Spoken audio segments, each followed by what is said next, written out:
कहले प्रणाम भैया, खुश रहो।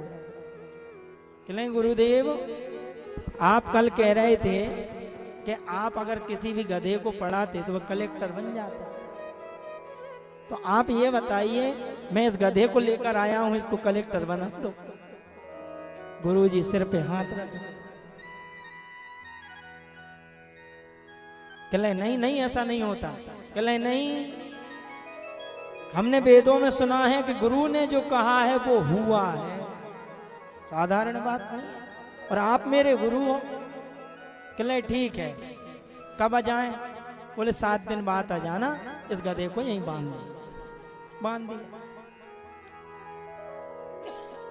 अब गुरुजी मन में विचार कर रहे हैं, 2-3 दिन तक तो सोचा कि आप इस गधे को कलेक्टर कैसे बना। अब महाराज जैसे ही सोचा तो गुरुजी ने एक युक्ति अपनाई, उस गधे को ले गए कहीं जंगल में बांध दिया, चारे पानी की व्यवस्था कर दी। अब चारे पानी की व्यवस्था करी उस गधे की, तो 7वें दिन वो शिष्य आया।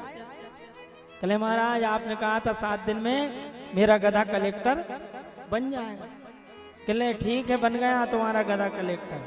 बोले कहाँ?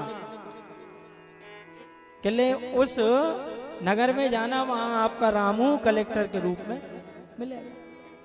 अब जिस नगर का नाम लिया वहां पर वो गया शिष्य, तो वहां रामू नाम का कलेक्टर था।